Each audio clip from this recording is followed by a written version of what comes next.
Hello everyone, Someone Bart here, and welcome to a special Winnie the Pooh two-parter.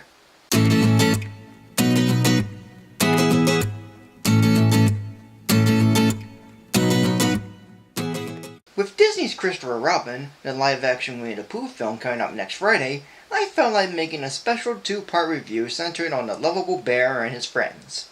And I do have a good combination of films to look over, ones that are timeless, charming, and have plenty of fun. And so, with my own set of Pooh characters, I'm reviewing the first feature-length movie that stars these guys. It is a collection of short films into one known as The Many Adventures of Winnie the Pooh. The movie is based on the stories written by A.A. Milne and illustrated by E.H. Shepard. But the movie is a compilation of 3 Pooh shorts released before with new animation to bridge them all together. The first story, called Winnie the Pooh and the Honey Tree, shows Pooh wanting to get honey, from first getting some from a tree being guarded by honeybees, and disguises himself as a black rain cloud and uses Christopher Robin's balloon to lift him, then having some honey from Rabbit, only to get stuck in Rabbit's front entrance. In the second story, called Winnie the Pooh and the Blustery Day, Pooh and his friends are experiencing a very windy day, which they call Wednesday, and when Pooh and Piglet end up at Owl's house due to the weather, the strong wind knocks Owl's tree over, destroying his home, and Eeyore goes searching for a new house for Owl. Yet later that night, Pooh gets a visit by Tigger, who tells of heffalumps and woozles who steal honey, and after Pooh's nightmare about the creatures, all of the 100-acre wood starts raining and eventually flooding the entire forest. And in the third story, called Winnie the Pooh and Tigger 2, Rabbit, Pooh, and Piglet try figuring out how to stop Tigger from bouncing, and with their attempt to lose him in the midst of a dark forest, it didn't work. But during a snowy day, Tigger plays with Roo, only to bounce too high up a tree and get too scared to go back down. Like any Pooh material, they are full of great charm and wondrous fun, and this here is no exception. Everything about this movie, as well as the individual shorts, work really well. All the songs are memorable, for the most part, but the way they're done and being written by the Sherman Brothers, they do make me feel happy and warm to listen. They definitely have some whimsical charm, and I would sing them whenever I can. And yes, I have mentioned one of these songs before on one of my top 10 lists, and it's still good. The music, done by Buddy Baker, is also wonderful. In fact, my favorite piece of music is in The Honey Tree, where Pooh faces the bees from accidentally eating them, to spitting them out, to being chased by them. It feels quite big and intense the way it goes. And it's interesting to note how these stories are done and what makes them what they are. The Honey Tree is the most simple of them, as it's just Pooh wanting to get honey. And it does give an introduction to Gopher, who, like he said, is not in the book, and only made appearances in the Many Adventures of Winnie the Pooh TV series and some TV specials. Though ironically, Milne was originally going to have a gopher in his stories, but didn't due to people in Britain not knowing what a gopher was at the time. Yet it's neat to see Gopher in his only theatrical appearance before showing up on television. Blustery Day has a lot more to it than the previous one, as it's more like a complete Pooh short because almost everything Pooh is known for is in this one. The homes of Owl and Kanga are shown for the first time, as well as Eeyore's stick house, and the gag of it being taken down.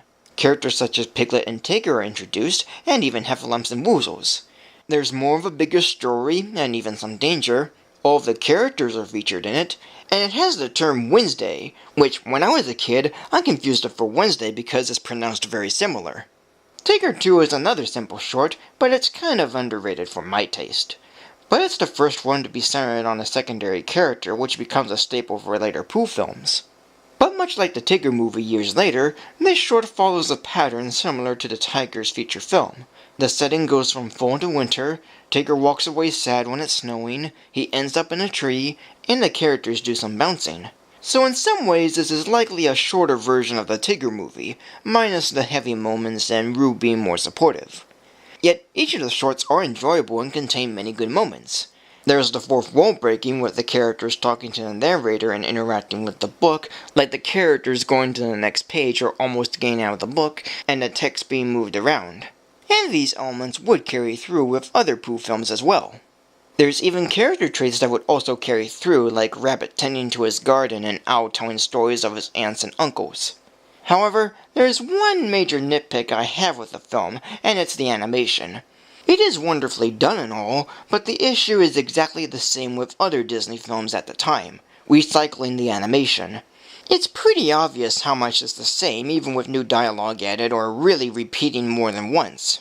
Occasionally it's recycled from other Disney films, but a majority of them tend to come from the Pooh shorts.